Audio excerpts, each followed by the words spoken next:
Hari ini kita akan bedah salah satu momen paling krusial, paling jenius dalam sejarah Islam, Perjanjian Hudaybiyah. Ini adalah cerita tentang gimana sebuah kejadian yang kelihatannya kayak kekalahan telak, justru terbukti jadi salah satu manuver diplomasi paling cerdas sepanjang masa.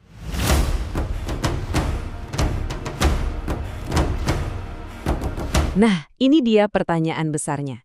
Gimana ceritanya sebuah perjanjian di tahun 628 Masehi yang bikin para sahabat paling setia sekalipun merasa terhina, ternyata malah jadi kunci kemenangan terbesar mereka? Yuk, kita bongkar sama-sama. Kita mulai dari bagian yang paling aneh ya, kemenangan yang pahit. Jadi ini bukan kemenangan yang didapat dari ujung pedang, tapi dari ujung pena. Dan pada awalnya rasanya itu pahit banget, kayak kalah total. Coba kita bayangkan dulu situasinya. Kaum muslimin berangkat dari Madinah itu bukan mau perang loh. Niat mereka murni untuk ibadah umroh. Mereka pakai kain ihram yang sederhana, cuma bawa pedang yang disarungkan untuk jaga-jaga di perjalanan, bukan untuk bertempur. Niatnya udah jelas banget, damai. Ya, sebuah misi damai ke Mekah. Tapi perjalanan yang diawali mimpi kenabian ini nggak berjalan mulus. Pasukan Quraisy langsung memblokade jalan mereka. Akhirnya, kaum muslimin terpaksa berkemah di satu tempat bernama Hudaybiyah. Nah, disinilah negosiasi yang super tegang itu dimulai. Dan situasinya jadi makin genting. Tiba-tiba ada rumor kalau utusan muslim yang dikirim untuk negosiasi itu dibunuh.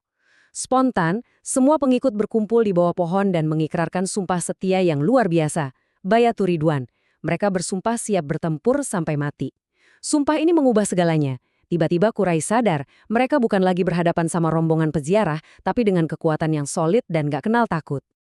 Momen persatuan yang luar biasa itu akhirnya mendorong Quraisy ke meja perundingan. Tapi, isi perjanjiannya justru sangat mengejutkan. Sampai-sampai bikin barisan kaum muslimin sendiri jadi resah dan bingung. Coba deh lihat isi perjanjiannya. Mereka harus pulang tahun itu, baru boleh umroh tahun depan. Gelar Rasulullah dihapus dari dokumen resmi. Dan yang paling bikin sakit hati, kalau ada orang Mekah masuk Islam dan lari ke Madinah, mereka harus dipulangkan. Tapi kalau ada Muslim dari Madinah lari ke Mekah, nggak usah dibalikin. Buat para sahabat, ini rasanya kayak sebuah pengkhianatan. Kutipan ini benar-benar menangkap perasaan mereka saat itu.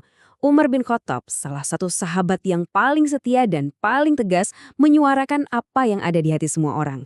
Mereka kan baru aja bersumpah siap mati demi keyakinan mereka, sekarang malah diminta menerima syarat-syarat yang seolah-olah merendahkan agama mereka sendiri. Tapi disinilah letak kejeniusannya. Di balik setiap pasal yang kelihatannya merugikan itu, sebetulnya ada lapisan strategi yang tersembunyi. Yuk kita lihat lebih dalam.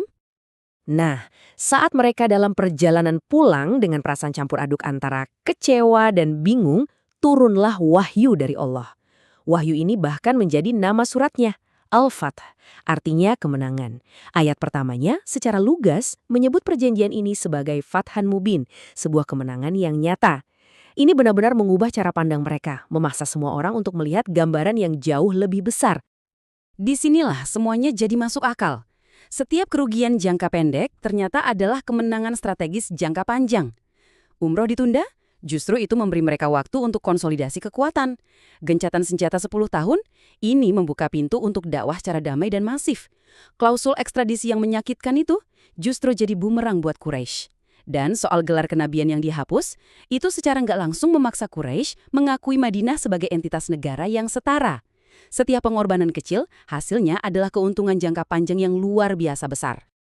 Oke, jadi apa hasil nyata dari kemenangan strategis ini? Gimana caranya kekalahan yang dirasakan di awal itu justru jadi fondasi untuk kesuksesan yang luar biasa? Angka-angka ini udah bicara sendiri. Coba lihat, dalam 2 tahun masa damai setelah perjanjian, jumlah orang yang masuk Islam itu lebih banyak daripada gabungan semua tahun-tahun sebelumnya. Damai terbukti jadi alat dakwah yang jauh lebih dahsyat daripada perang. Perjanjian Hudaybiyah itu ibarat langkah pertama yang memungkinkan semua ini terjadi.